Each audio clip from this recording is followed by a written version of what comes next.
Hello and welcome students. In this module, we will proceed with the topic pollution, and here we will learn about the radiation pollution. Let's start. So here is the definition. The radioactive pollution is defined as the physical pollution of living organisms and their environment as a result of release of radioactive substances into the environment. Here the definition says that human beings or living organisms, it can be plants, animal or other organisms, they are badly affected due to the release of radioactive substances into the environment.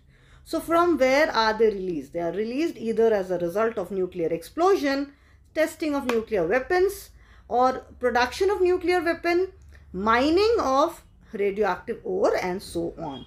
So during these activities, radioactive substances, when they are dealt with, they emit radiation, and these radiations are very harmful. If directly exposed to these radiations, are fatal and very dangerous. So radiation pollution is a big concern today when we are using radioactive substances for several purposes. So what is active pollution or radioactive pollution? Can be defined as an emission of high energy particle or radioactive substance into the air or into the water or land due to some human activities in the form of radioactive waste. So when either these radioactive substances are not handled properly, mismanaged, or they are thrown out into the soil as or into the water or air in the form of waste, radioactive waste, they emit radiation, and it's very harmful to water bodies, to land, to air, and even living organisms. So what are the sources of radioactive pollution? From where this pollution comes? We have discussed in a brief. Let's see a little more.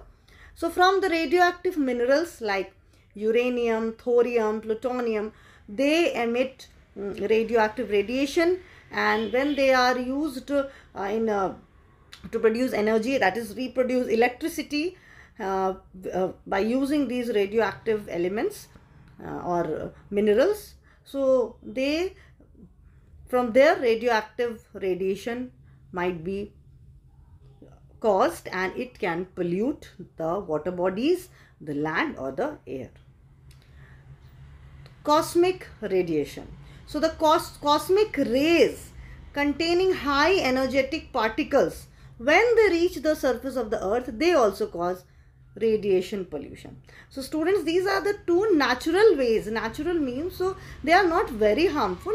They are in their limits, so we don't consider them to be pollutants because they occur naturally. Let's look at some pictures. So these are the radioactive minerals. You can see the names are also mentioned. They emit radiation, but they are naturally found, so they are not very dangerous. This is the picture showing cosmic rays. So when the cosmic rays enter the earth, they also cause radiation pollution.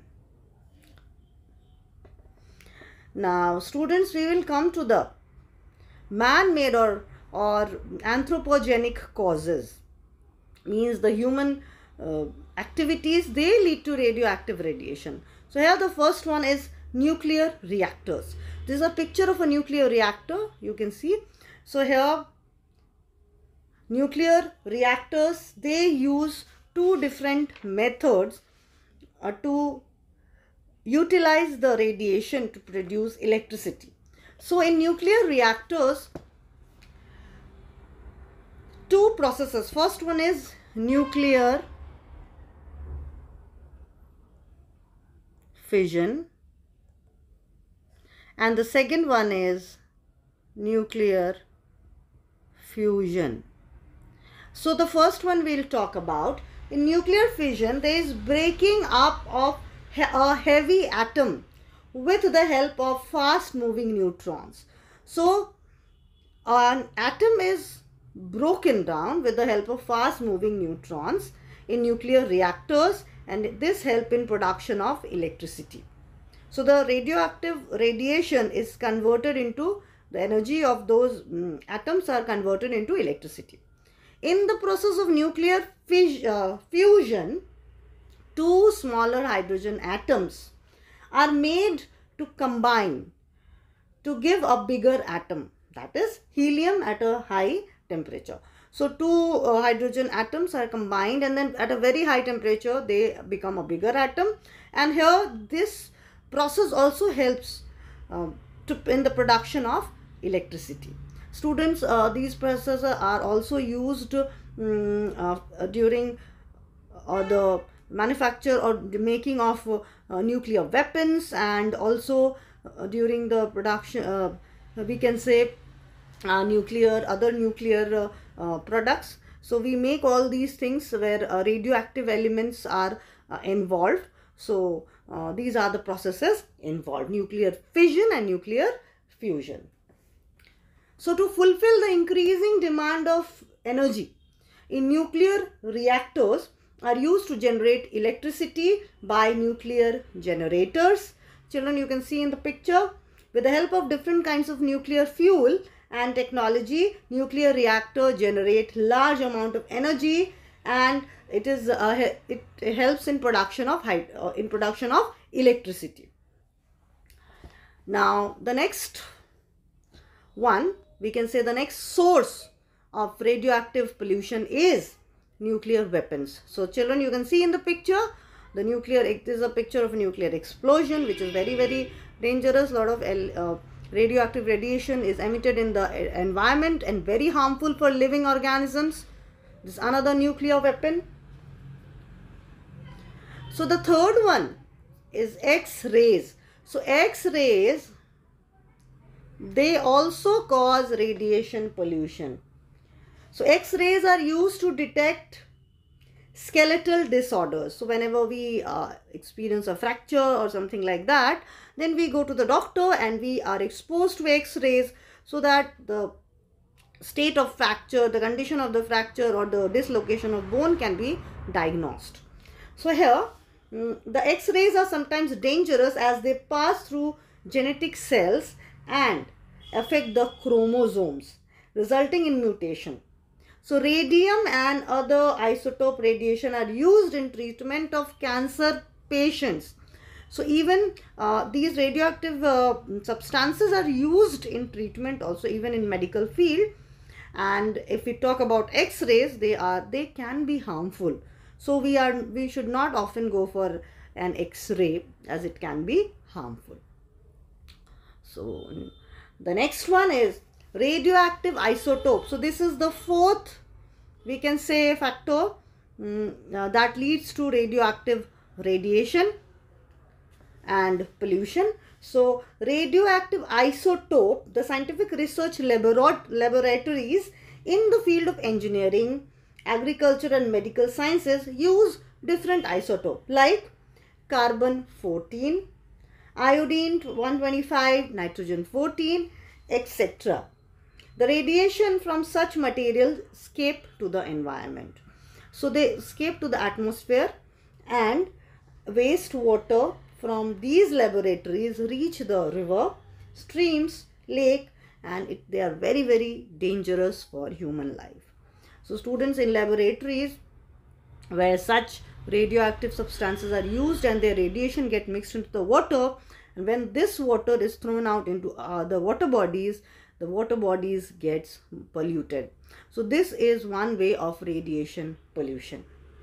So students, these were the causes. This is another picture of nuclear fission and fusion, which we have already discussed. So the effects, what are the effects of radiation pollution? How does it affect? So ultraviolet radiation can cause sunburn. Even cancer and mutation, genetic mutation can of RNA and DNA molecules get inactivated. So if RNA and DNA molecules get inactivated, it might cause cancer and genetic mutation.